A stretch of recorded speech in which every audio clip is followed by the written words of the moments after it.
Hey everyone, today I'm gonna tell you the craziest story. I've been kind of MIA. I think a lot of people might wonder, like, where has Rebecca been in her life? What has she been up to? I didn't just want to start like posting videos or, suddenly say I'm going to film school, because a lot of people are like, what's the in-between? Someone gave me a verse from Isaiah, which is, forget the things of the past, for I'm doing a new thing in you. This is going to be a long story. I'm going to start probably from my senior year of high school. So I was a 2020 graduate during the pandemic, but obviously we did not know that because I entered my senior year fall 2019. At the time, I remember it was about November. That's usually when application season ends.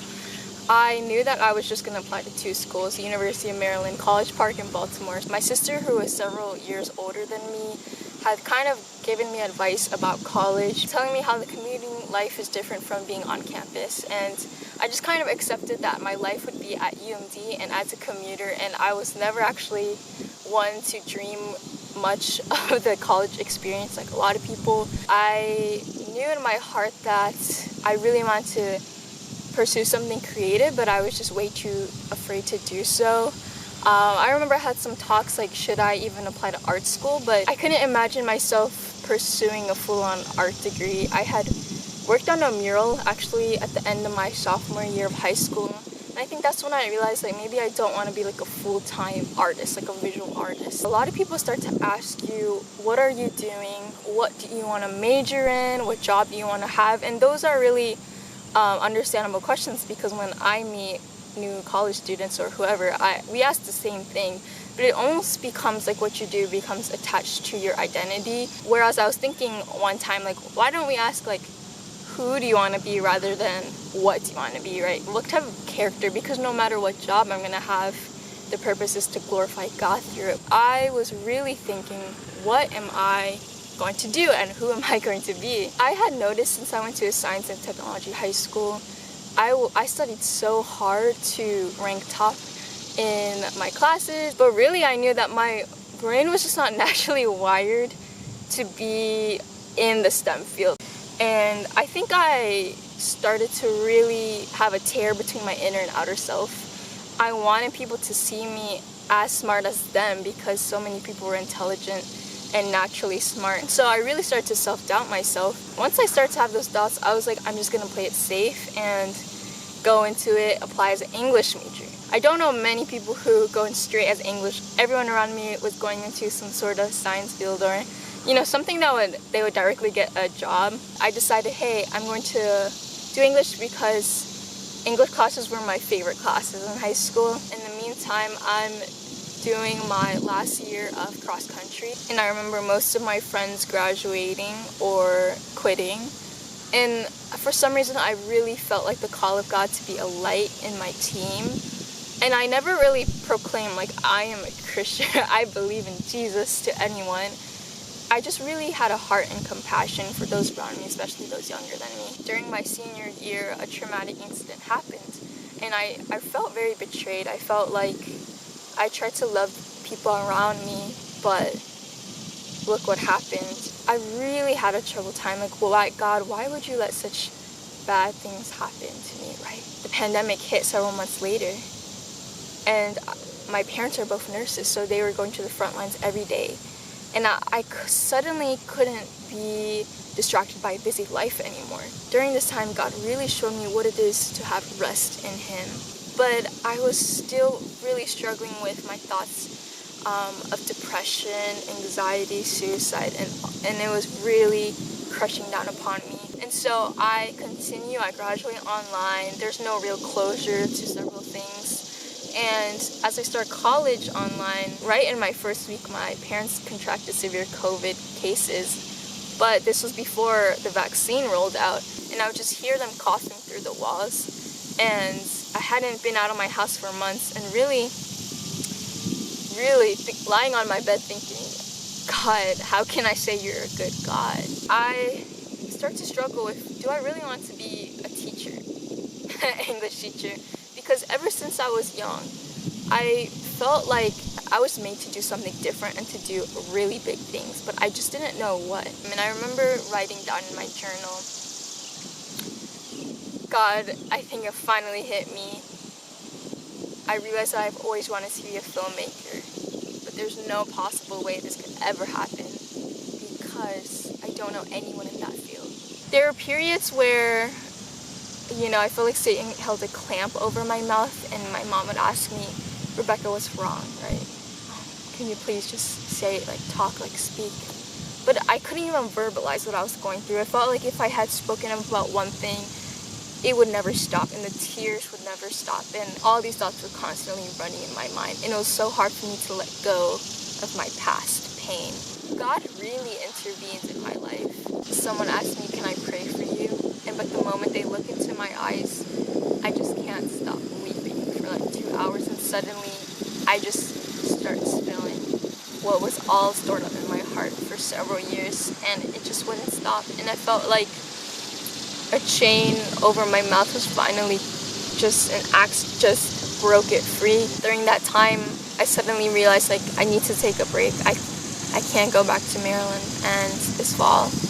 And that was so prevalent in my mind and the spirit really convicted me. But that was a crazy thought because as I went back home, I had all these responsibilities. How am I going to tell my parents about this? My friends, I'm suddenly going somewhere, but I don't even know where that God is sending me. And I remember reading John and it says, Jesus' peace be with you, just as the Father has sent me, I'm sending you. So I knew that God was sending me somewhere, but I just didn't know where. But I needed to know so quickly because or else, my tuition, the payment is gonna roll up. And God suddenly opens a door for me to stay with a family friend again in our church who I had co-worked with in that past spring semester, but they had just moved back to LA. And so God opens a door for me to stay with their ministry for that fall semester. I've been waiting for this moment to finally go back to in-person classes, and now I'm not going. I'm taking on part-time classes virtually.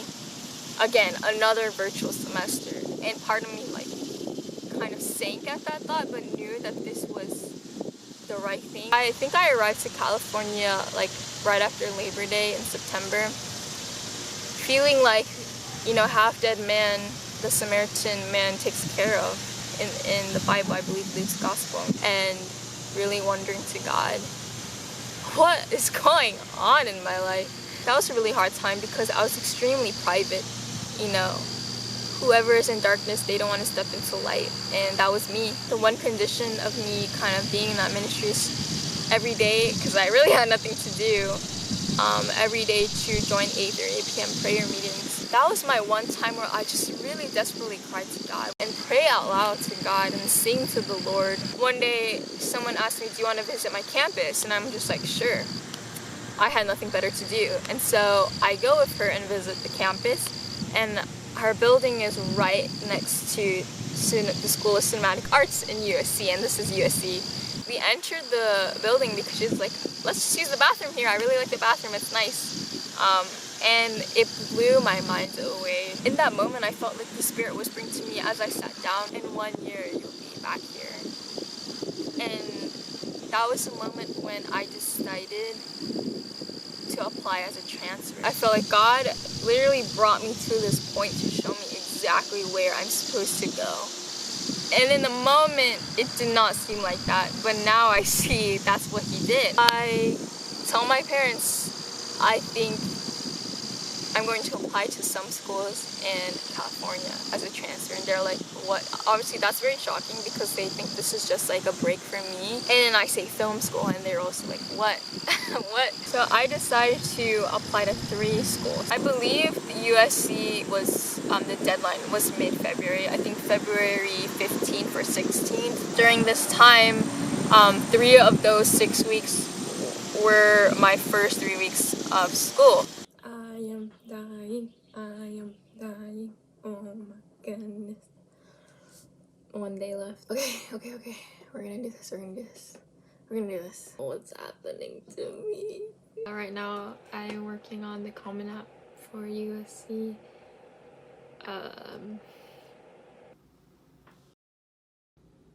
I was still like, God, I don't think I have enough time.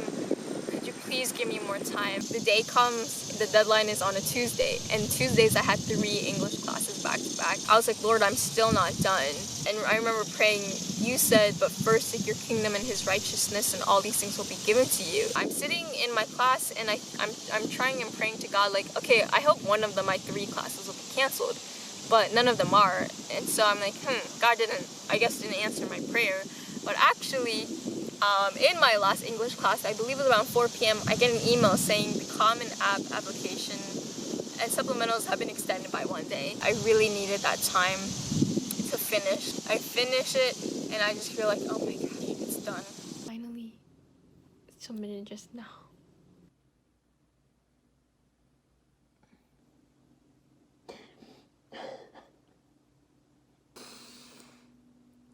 Even though it's done, I just knew now was a period of waiting and prayer. I was thinking about the story of 5 loaves and 2 fish. Philip, he counts the cost, and he's asking Jesus, like, it will cost more than a year to buy bread for, 5,000 people. I felt like Philip, because even if I got into USC, how would I afford USC? It was so expensive, astronomical tuition. I saw it has like a 3% acceptance rate. I was really challenged to expand my faith. And so my word for 2022 was hope.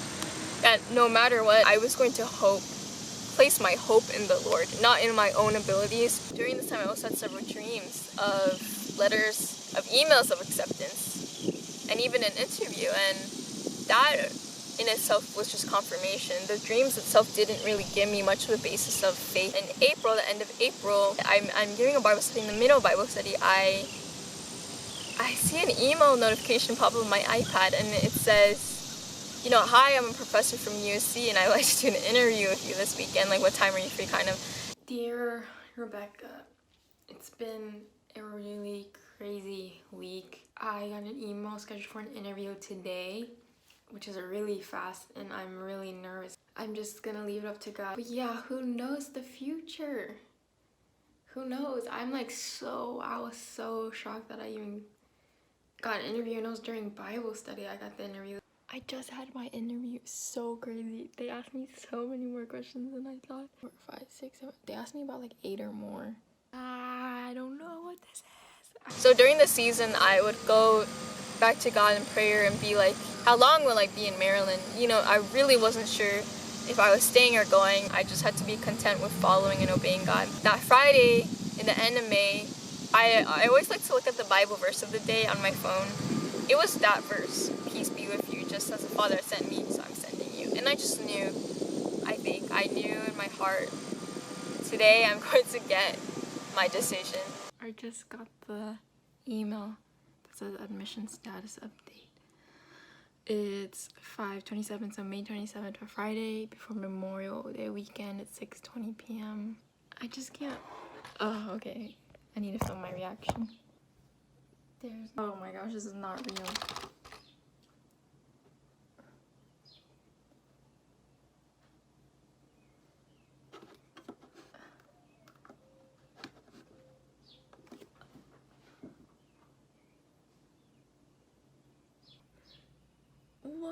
What are all these peace signs?